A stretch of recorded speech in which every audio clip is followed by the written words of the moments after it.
Assalamualaikum warahmatullahi wabarakatuh. Sekarang kita jumpa lagi di channel saya Romino Findra Bibit Cabai Loker.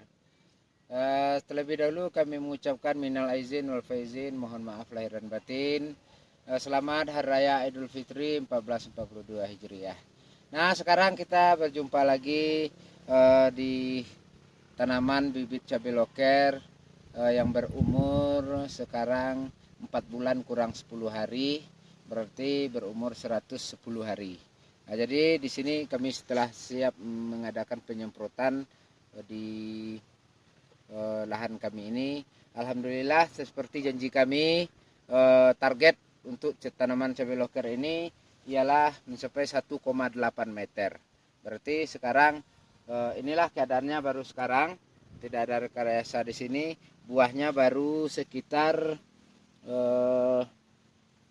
30 sampai 40%. Nah, di sini kami siap mengadakan penyemprotan. Alhamdulillah, insya Allah nanti target kita akan tercapai. Di sini tidak ada rekayasa. Nah, inilah penampakan buahnya. Nah, alhamdulillah seperti yang kami janjikan. Nah, ini kalau untuk buahnya baru paling-paling baru 40% di pembuahan. Walaupun di dalam cuaca ekstrim, kami tetap selalu optimis dengan pemakaian fungisida kontak dan fungisida sistemik yang sesuai dengan kebutuhannya. Nah, mari kita lihat di titik yang lain, saudara pedas sekalian.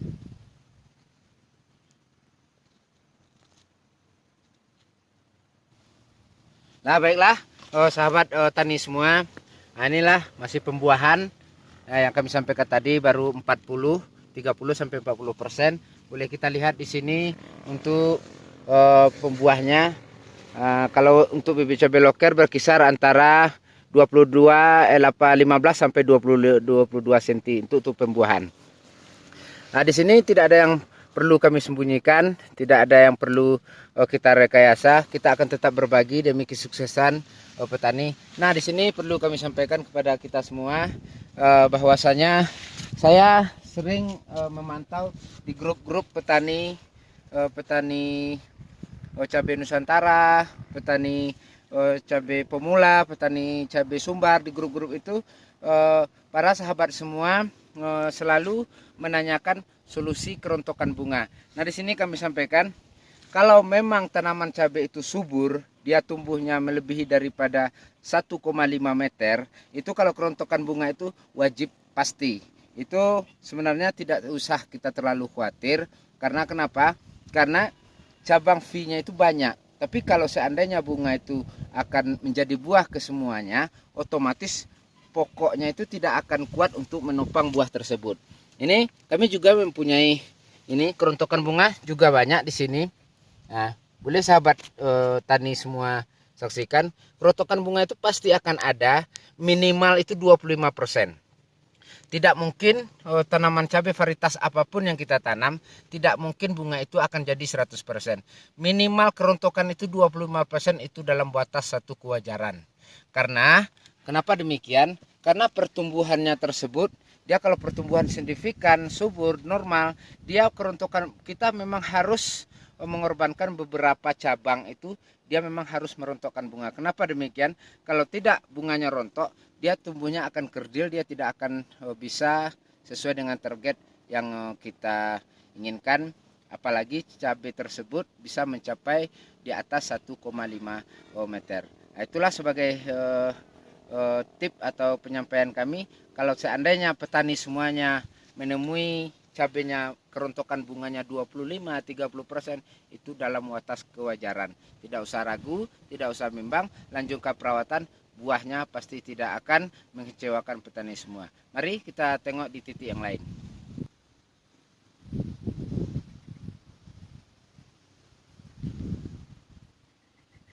Nah, ini di titik lain, di lahan yang sama, memang di fase inilah kita harus betul-betul jeli, kita memang harus bekerja sama, kita harus merajin untuk bertanya kepada petani-petani yang telah berpengalaman tinggi dalam bidang percabaian. Kalau di awal untuk pertumbuhan itu bisa kami bilangkan bukan kita mendahului Tuhan, itu sangat-sangat gampang. Cukup kita membentuk kesuburan. Kalau di sini, disinilah kita yang harus betul-betul jeli untuk perawatan cabai. Kenapa demikian? Dari bunga kita mengusahakan menjadi putih. Dari putih mengusahakan menjadi buah. Buah kita usahakan menjadi besar. Besar kita usahakan supaya buahnya selamat, tidak ada halangan dan rintangan. Disinilah banyak kendala terdapat di tanaman cabai. Yang pertama, yang seperti kami sampaikan tadi, untuk kerontokan bunga, untuk kerontokan yang telah jadi putih, untuk telah menjadi buah, untuk penghalangan lalat buah, antraknosa, busuk basah, busuk kering, dan lain sebagainya. Untuk menunjukkan kita seorang petani cabai, disinilah masanya, fasenya kita harus memang betul-betul berpikir keras untuk gimana untuk merawat tanaman cabai tersebut. Karena kalau di awal, kembali kami sampaikan, kalau di awal itu sangat-sangat gampang. Cukup kita mengacu untuk pertumbuhannya. Nah, disinilah kita yang perlu membutuhkan fosfat kalium, boron, dan kalsium yang sangat seimbang untuk kebutuhan tanaman cabai tersebut. Kalau kita tidak menyeimbangkan unsur hara tersebut dan ditambah dengan unsur hara mikro, tidak terlalu banyak tetapi sangat dibutuhkan oleh tanaman, maka bunga itu tidak akan menjadi putih. Di sini setelah menjadi putih, ini masih belum tertutup, belum ada titik amannya. Bisa putih tersebut akan bisa menjadi kuning dan menjadi rontok. Dan setelah menjadi buah, apa kita setelah menjadi titik aman? Belum. Ini akar rentan terserang lalat buah. Maka dari itu di sini juga kami memakai perakat lem lalat buah seperti yang di sana kami pakai juga, dan juga yang kami semprotkan juga kami pakai yang berbahan metomil, asefat, dan lain sebagainya. Kalau kita mengandalkan lem aja itu belum sempurna. Jadi lem perangkatnya kita pakai dan juga kita pakai untuk disemprotkan. Nah, mari sahabat tani semua kita tengok di titik yang lain. Nah, sahabat pedas semua, nampaknya di sini memang tidak ada kendala. Di sini bersih 100% semuanya, tidak ada kendala virus, tidak ada yang layu fusarium, tidak ada yang layu bakteri. Padahal karena dia mungkin terlalu rata, mungkin tidak nampak. Di sini bukan kami tidak mengalami kendala. Di sini ada juga layu fusarium juga ada yang sering kita kenal dengan layu ranting. Di sini juga perlu kami tunjukkan. Nah, di sini sahabat tani semua, inilah seperti yang layu ini disebabkan oleh curah hujan terlalu tinggi, kelembapan terlalu tinggi, dia akan busuk. Jadi cara penanggulangannya ini tidak usah dicabut, cukup dipotong di sini aja. Potong, habiskan yang hitam. Dan ini dibuang. Ini dibiarkan aja. Mudah-mudahan tidak akan menular. Setiap itu baru disemprot dengan fungisida. Dan juga di sini bukan buahnya juga kami menemui kendala. Nah, di sini kami di sini niat cuma untuk berbagi. Nah, ini mutlak. Ini kekurangan kalsium. Ada sih yang kayak gini, yang tidak kekurangan kalsium, juga yang keserang lalat buah. Nah, alhamdulillah kalau untuk lalat buah di lahan kami ini yang seluas sekitar 14.000 pokok tanaman. Alhamdulillah kalau untuk lalat buah untuk saat ini masih aman. Insya Allah mudah-mudahan tidak terjadi. Di sini yang kami temukan busuk basah, busuk yang kekurangan kalsium, dan juga busuk ranting adalah, tapi tingkatannya 0, sekian persen. Alhamdulillah kami memakai fungisida kontak, fungisida sistemik, dan juga kami memakai yang kalsium cair juga kami pakai, dan juga kalsium bubuk. Ya, mungkin itu untuk sementara. Mari kita lihat di titik-titik yang lain. Nah, sahabat pedas semua, inilah apa yang kami sampaikan tadi. Kami ulangi kembali. Sekarang tingginya masih baru 1,6 meter. Alhamdulillah, insya Allah mudah-mudahan berarti target kami cuma 14 cm lagi. Insya Allah kalau kita perkiraan bisa mencapai 10 sampai 15 cm lagi, karena pucunya terlalu naik dan buahnya di bawah telah bisa tidak banyak yang rontok. Ada sih yang rontok, cuman persentasenya 25% di pembungaan yang rontok. Jadi sekali lagi kami sampaikan kepada kita semua, bukan hanya bibit loker aja yang bisa kita bikin untuk tanaman yang tinggi. Varietas apapun yang kita tanam, yang perlu kita ketahui untuk menunjang keberhasilan kita, yang pertama itu ialah pengolahan lahan yang baik. Yang kedua, memilih pestisida dengan mengacu ke 5M. Yang ketiga, dengan menentukan unsur hara yang dibutuhkan oleh tanaman tersebut. Dan yang selanjutnya, memang kita harus memilih bibit yang berkualitas.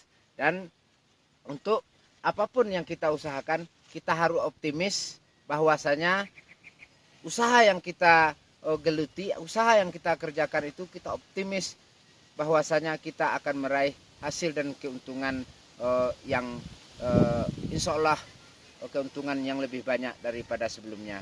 Bukan kita harus menanam bibit loker, tetapi bagi yang belum mencoba silakan dicoba. Inilah sebagai pembuktian dari awal sampai berumur 110 hari. Inilah baru yang bisa kami sampaikan. Untuk ketinggian sekarang berkisar antara 150 sampai 165 cm. Insya Allah mudah-mudahan target kami akan tercapai. Sekarang baru berumur 110 hari. Di umur 130 sampai 140 hari nanti target kami akan tercapai dan akan kami sampaikan kepada sahabat tani semuanya. Ini mungkin pada sahabat semua, pestisida yang kami pakai itu kami memakai pestisida di seluruh produk kami pakai. Yang pertama kami memakai pupuk juga di seluruh perusahaan-perusahaan kami pakai. Seperti Maroke juga kami pakai, Yara juga kami pakai, Saprotan juga kami pakai, dan pupuk-pupuk yang lain. Dan di pestisida kami juga memakai pestisida yang dari perusahaan Syngenta, dari Corteva, Bayer, Biotis, PSG, dan lain sebagainya. Kami memang tidak bisa fokus di satu produk. Kami semuanya kami pakai dan hasilnya inilah adanya yang kita lihat sekarang ini. Mungkin untuk sementara itu yang dapat kami sampaikan. Mudah-mudahan ini bermanfaat untuk kita semua. Sekali lagi kami ucapkan minal aizin wal faizin. Mohon maaf lahir dan batin. Selamat Hari Raya Idul Fitri 1442 Hijriah. Andai kata selama ini kami mempunyai kesalahan dan kekhilafan, mumpung sekarang masih dalam suasana Idul Fitri, kami mohon maaf yang sebesar-besarnya. Tak ada yang gading yang tak retak, tak ada manusia yang bersalah. Kami mohon maaf kepada manusia, kami mohon ampun kepada Allah Subhanahu wa taala. Kami akhiri wabillahi taufiq wal hidayah. Assalamualaikum warahmatullahi wabarakatuh. Salam cabai loker.